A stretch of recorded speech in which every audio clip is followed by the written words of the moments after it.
nom du Père et du Fils et du Saint-Esprit. Amen. Ô Seigneur, envoie ton esprit et tout sera créé, et tu renouvelleras la face de la terre. Aujourd'hui, lundi 22 mai, de la 7e semaine de Pâques. Évangile de Jésus-Christ selon Saint Jean. En ce temps-là, les disciples de Jésus lui dirent: « Voici que tu parles ouvertement et non plus en images. Maintenant, nous savons que tu sais toutes choses et tu n'as pas besoin qu'on t'interroge.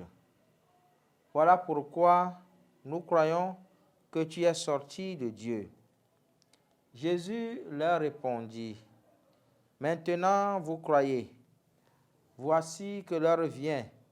Déjà elle est venue où vous serez dispersés, chacun de son côté, et vous me laisserez seul.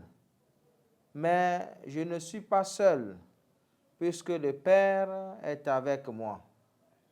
Je vous ai parlé ainsi, afin qu'en moi vous ayez la paix.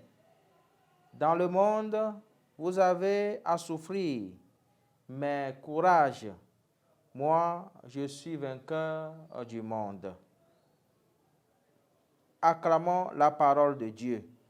Louange à toi, Seigneur Jésus. Chers frères et sœurs en Christ, dans l'évangile que nous venons d'écouter, Jésus a promis sa paix à ses disciples.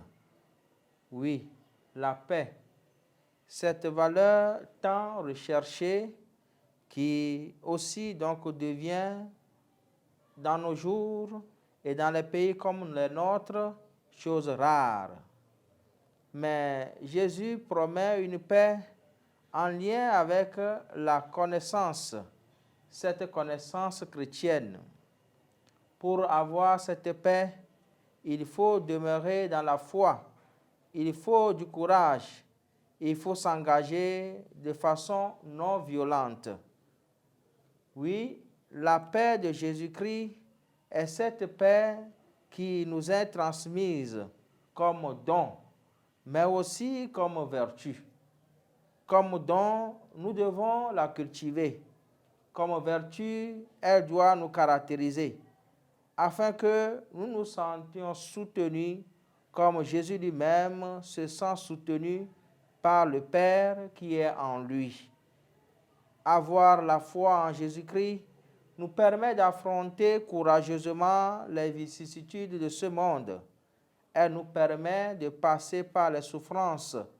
Elle nous permet également de regarder là-haut, vers la patrie céleste, là où Jésus lui-même nous attend.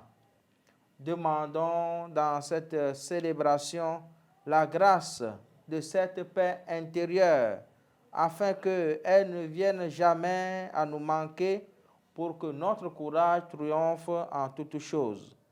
Demandons également de rechercher cette paix avec des attitudes de non-violence pour être véritablement signe et témoin du royaume dans le monde, maintenant et pour les siècles des siècles. Amen. Au nom du Père et du Fils et du Saint-Esprit. Amen.